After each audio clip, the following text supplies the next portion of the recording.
The cost of my infidelity. Before we get started, make sure to subscribe so you will never miss a video. So let's get started. The cost of my infidelity. At the suggestion of my therapist, I've decided to write out and share what has transpired in my life over the last year. To get this to make any coherent sense took lots of edits and a couple of rewrites. I used to be a fairly talented writer, but I fell out of practice years ago. This forum was recommended to me by a friend as a method of confession, penance, and a warning to share with others. I did something truly horrible for which the consequences were beyond even the worst thing I could have ever imagined. I am sharing this with the full knowledge many will despise me for what I did and the events that took place because of my betrayal. Reading my own words is revolting because I know, in a very real sense, what I did is unforgivable. I understand far too well how needlessly tragic the events that transpired truly were. My hope is simply that my story can be shared with anyone, in any relationship, and perhaps some future betrayal won't happen. More specifically, I hope someone who is currently cheating on their significant other or even thinking about it might read this and it makes them pause. Many might think my example of what can go wrong being unfaithful is an extreme rarity that seldom occurs. I've been told by people far more knowledgeable than I am that my situation is sadly from unique, but I'm willing to take the hate I will receive by sharing this, if it keeps even one person from breaking the heart of someone they love. I am a 28-year-old female and I was married to a wonderful man I will call William. 8 months ago, my husband confronted me with proof I had been both emotionally and physically unfaithful. A few days after he confronted me about my infidelity, my husband committed suicide. I realized just typing those words out has caused people I don't even know, to hate me. I couldn't believe I had a capability to do something that evil to harm someone I loved since we were children. But I did it. If you'd ask either me or William of either of us would be unfaithful, we both would have laughed. But to my own shock and surprise, I allowed myself to lose focus and strayed. I knew it would destroy him if he ever found out, but I took the heart of the man I loved and crushed it so cruelly he couldn't endure the pain of this life anymore. Those of you thinking right now that I don't deserve to be breathing, I agree with you.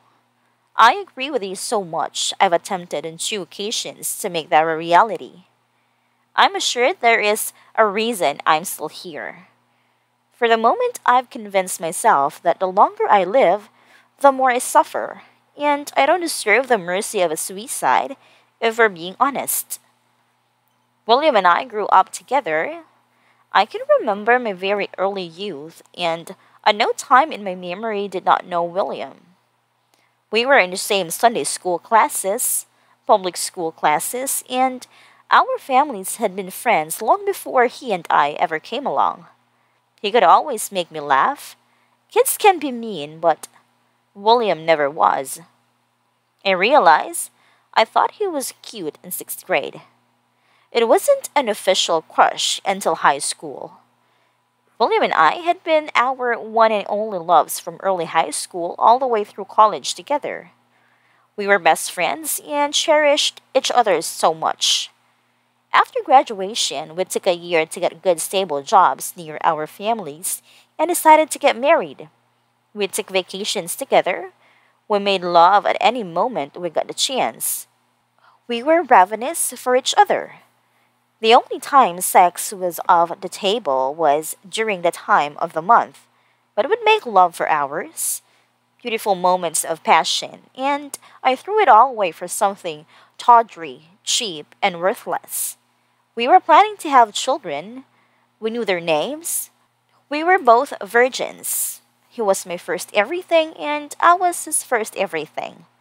Part of me wishes I could say I had a drunken one night stand, try to keep it up from my husband, but have found out. No, I got emotionally and physically involved with a man who was inferior to my husband in every way, shape, and form. I didn't even consider the possibility that a friendship with another man could lead to an attachment forming. My husband and I had a strong marriage, as foolish as that sounds to say now. We really did. My husband was the epitome of strength. I was the one who was weak, though before this, I considered myself a strong woman.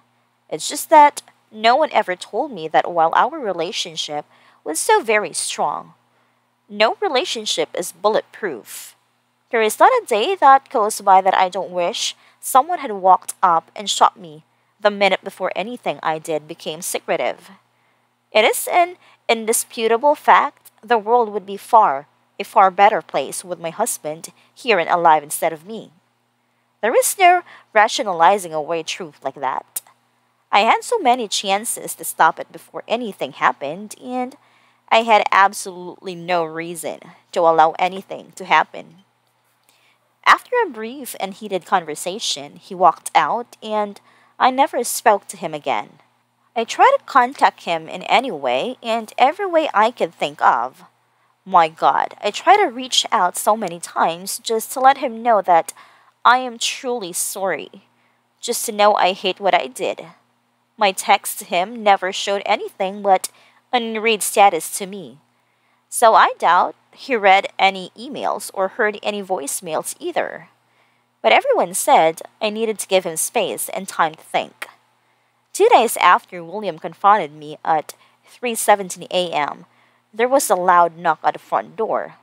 I turned on the lights. I thought at first it might be someone in a drunken stupor wanting to curse me, or worse. Then there was another loud knock, and I threw on a hoodie before heading to the door. When I opened the door to see two policemen, I knew. They could have been there for many things, but I knew in an instant why they were there. Their words telling me that my husband's body had been found due to an apparent suicide destroyed me. I dropped to my knees and wailed a shriek of agony. I tore my skin and hair as the police tried to calm me down. By the time the EMTs got there, I was sitting on the steps rocking back and forth, repeating that I was so sorry. Yeah, there was no way I was making it to funeral even if William's family had allowed any of my family to attend. I was kept sedated for days. The first thing I wanted to do when I got out was visit William's grave, but nobody knew where his parents had him buried. They had every right, but they cut deeply. And I tried to cut deeply that night when I tried to make my life for the first time. I've now been hospitalized now twice for attempted suicide. Not asking for pity, in fact, I don't want it. Nothing can take this heartache away, and nothing can even numb it. Part of me wishes I had someone force him to see me just for a mere moment to tell him how sorry I am, and that I knew our marriage was over. But I didn't get that. No, I didn't deserve it. And I have to face the fact that what I did was in fact so vile, and making my husband see me might have forced him to take his life even sooner. Many people have said to me my actions were that what led him to take his life. I don't think there is any doubt, until that horrible day had been so unbelievably happy. We both had been. He left no suicide note to verify I was his cause of death. But we had been so happy. We loved spending nearly every moment together. To go from that kind of bliss to that kind of grief in such a short span of time ended him. I ended him. My words, actions, and thoughts betrayed us both. Regret doesn't kill you. If it did, I would have died before my husband ever confronted me. When COVID hit, William and I quarantined together. I was fortunate enough to teach for an exclusive private school. The benefactors assure us our salary was paid as long as the need for isolation persisted. William worked from home and made a lot of progress on a project he was placed in charge of. The entire world was worried and afraid, but we had each other, and we so enjoyed making the most of it, watching movies in bed, feeding each other food, playing like two little kids. I am utterly, truly, completely sorry to those that lost a loved one due to that horrible disease. What the world went through was a literal plague upon humanity that caused so much needless death. But my husband and I got closer into those weeks than we ever had before, and our bond had been strong. We joked about how so many people were hating having to spend time with family, or God forbid their wife or husband. We simply couldn't get enough of each other. After the first month, we had to agree to limit sex once a day for about a week. Our only argument the entire quarantine was about having to laundry just to put clean sheets on the bed yet again. And I cheated on that man, which drove him to exit this life due to my evil actions. A man I had such a close bond with. I was an idiot in so many ways, but for me, to think because of that bond, no temptation was enough to get me straight was idiocy. I hate myself in so many ways for so many reasons, but knowing I had it all is the most difficult pill to swallow. My affair was typical of most in many ways. Some aspects of the relationship and betrayal were slightly less vile, some were colder and even more evil. The man I had an affair with, I will call Paul. I first encountered him in a group Zoom meeting during the pandemic. I found him brash and smug with no valid reason to act that way. He was the school's lacrosse coach, and I remember in those Zoom meetings being glad that as an English teacher I would have to interact with him very little. The first time we met face to face, we shook hands and had some small talk. There was zero attraction, at least from me toward him, but I didn't sense any lustful attention emulating from him toward me. During that introduction, I learned he was engaged, and I told him I was happily married to a man I adored. No sexual tension, nothing even hinting that would ever be a possibility. The school began allowing half the staff in all areas and half the students to attend the school for a week, while other half used Zoom. The next week, the other half would attend on site, and vice versa. That was supposed to assist with social distancing and the students' feelings of isolation.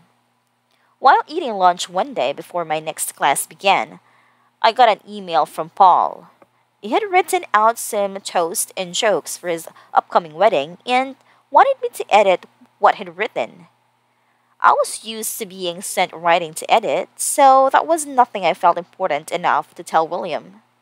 Coupled with the fact it all pertained to Paul's wedding, and I saw no reason to give my husband a boring detail about that day. The email contained a toast of his parents as well as to the appearance of the bride.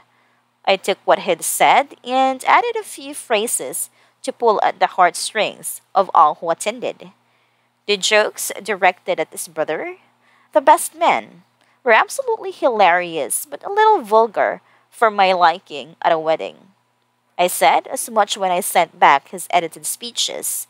He laughed and said I just don't know his family and that ball busting was a family tradition. That email exchange began several months of corresponding back and forth. But, as difficult as it may believe, not until the very end did anything become inappropriate. Not once did anything become flirtatious or sexual. Well, we did talk about sex, but from a purely scientific psychological point of view. Our sex talks at a point would have made the biggest nymphomania in history drier than the Sahara. There was nothing emotional or physical stimulating to those conversations, and I enjoyed our corresponding due to the fact I was certain there was no temptation in either end.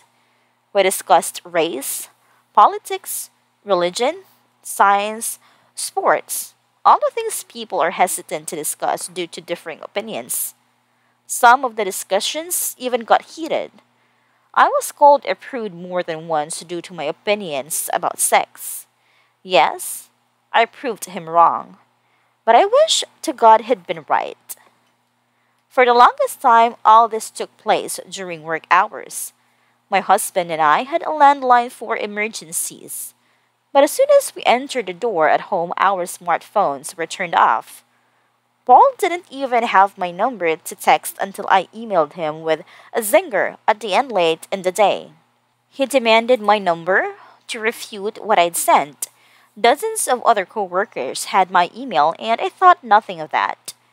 I seriously don't think Paul had interest in pursuing me either, as at the time, he was smitten with his fiancée. But about a month before their big day, Paul found out his girlfriend had been carrying on an affair with her high school boyfriend for over a year.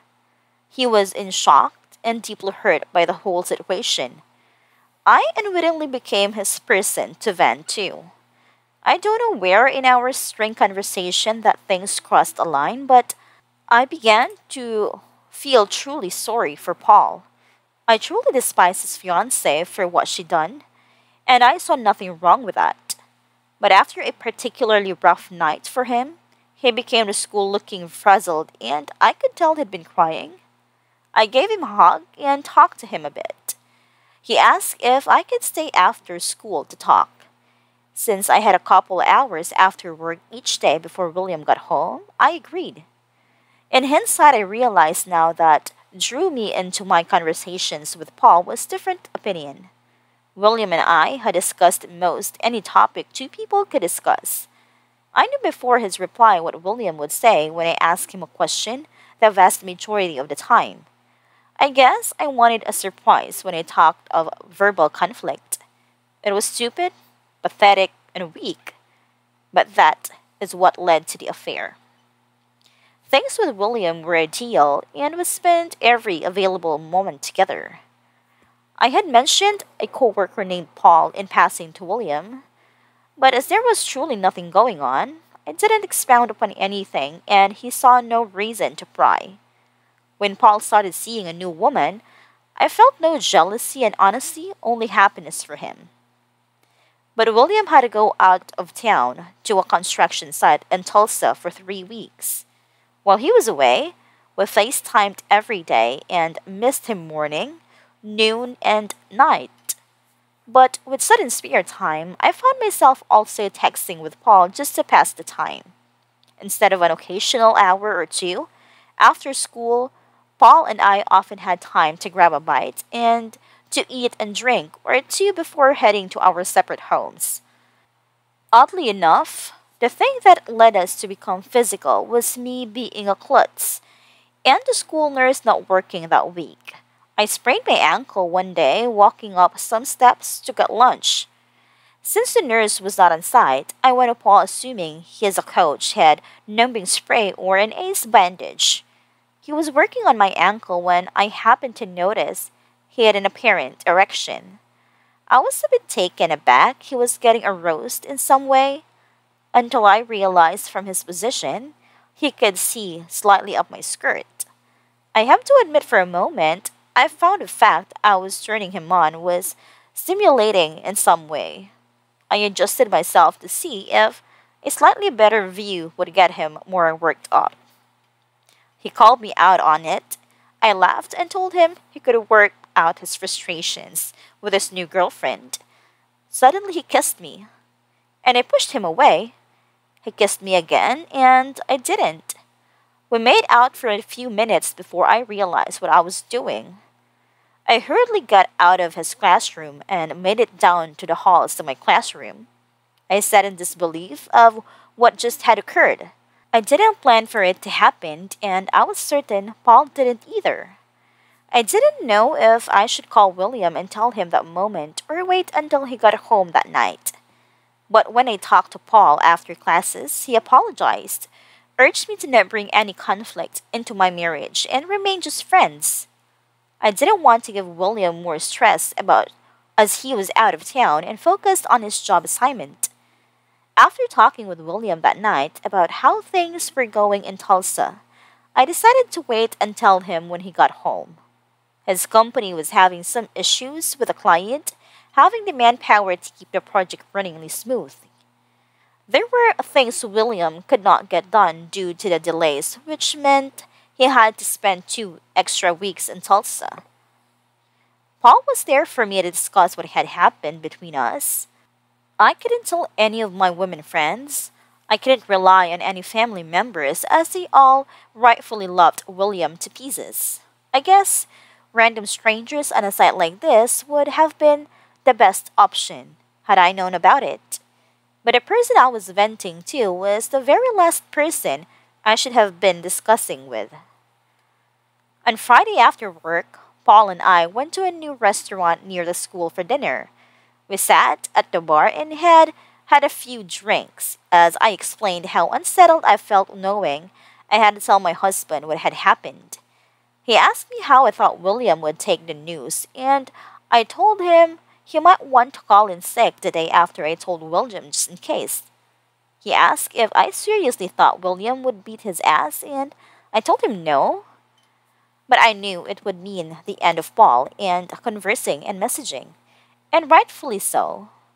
Paul confessed he didn't think he would have made it through his breakup if it hadn't been for me. I assured him I was glad to be of assistance and didn't regret helping him. When the realization our friendship would end sunk in, I think we were both a little depressed. I drank too much, he drank too much, and ended up back at Paul's apartment doing a lot more than kissing. As soon as it was over, my conscience kicked in.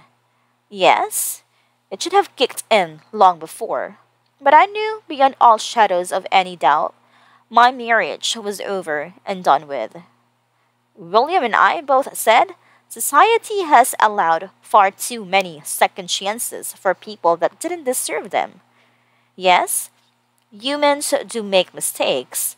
While we both believed anyone who cheated did deserve a second chance, it could ever be with the one they betrayed. Life might give them the opportunity to love someone else again, but any opportunities with a cheated spouse was totally undeserved and detrimental to both parties. Things got very complicated when William arrived from home from Tulsa. I happened to be having my period, so I knew there would be no intimacy between us, and thankfully, not in a million years would I have subjected my husband to any disease. Regardless of how much I wanted to make love with William one last time, I couldn't allow that to happen. I wrote out a long letter to William confessing what I'd done and planned to give it to him after a face-to-face confession. To this day, I don't know what happened for William to discover what was going on. For all I know, he had been monitoring my online conversation with Paul from day one. I never got to ask him how he discovered my betrayal, and the realization had learned what I'd done before I had a chance to tell him caused me to fall on my knees and swear I planned to tell him. William didn't believe that, and I wouldn't have either. He had a stack of the text between Paul and I printed out, though I didn't deny any of what he accused me of. That honesty came for too late. He packed a few things in a suitcase and left me on a Monday evening. Wednesday night, he drove to a shopping center, parked his car, and took his own life. To know I had destroyed our relationship was torture to my soul like I'd never known. To know I even robbed him of a chance to find someone else to be happy with ruined me. The realization I didn't just end my relationship with William, but every relationship had had or would have caused more guilt than I could ever express. I could go into all the things that have happened since William passed away, but a lot of it would be details for too many wouldn't truly care about. Suffice it to say, his family hates me and my family. My family was disgusted by my action and continues to be to this day. Your love for me didn't die, but Their disappointment and shame toward me will never end, and that's how it should be. No, the result were not anything I intended. But when choices are made that cause pain and suffering, we are still guilty for causing the grief. I see a therapist twice a week to try and work through things. I was introduced to someone through my therapist that is genuinely helping me sort through my feelings. Years ago, she intentionally set a small fire that set off alarms to scare her ex boyfriend and the girl he just started seeing. The fire spread quickly, and what had been intended as a joke caused multiple people to lose their lives. She and I have discussed so many things about her story and mine. Things can never be the way they once were, nor should they be. But if I am to keep living, I need a plan to make what is left of my life as meaningful as possible. So that's basically my story. Anyone who wants to post messages of hate for me and tell me what a wretched person I am, go right ahead. I won't be replying to it. But if it helps you to get rid of any rage you have, make me your verbal punching bag. Those with specific questions, I will answer as best as I can, no matter how much some things may hurt to discuss or admit. For those that read these who have been cheated on, yes, many of you may have been intentionally betrayed. But those who had a significant other who was just as perplexed why they cheated as you were, listen to my story. It doesn't make one damn thing I did right, just the opposite. But it helps you to understand that you did little to nothing to cause the infidelity. So be it. Those unrepentant cheaters, I hope you do read my cautionary tale and know that you have the ability to destroy. You won't just be destroying someone else, you will be destroying your relationship with many people and a huge part of yourself. I realize I have no room to preach to or judge anyone except myself. I just don't want anyone to find their William and lose them. I don't want anyone to sink to the depths I did or cause the pain and sorrow I did. And most of all, I want all the people who have great relationship to cherish it and never take it for granted. As humans, we are not immune to being able to sway under the wrong conditions and series of events. When we love someone, we carry part of their soul around with us. Just one betrayal makes it impossible for that person to hold a piece of you again. I had my husband's heart in my hands, and I now deserve the fact that I will never again hold it, nor will never again hold me. This life has far too much pain without harming that everyone's will love, and love is far too precious to risk on anything.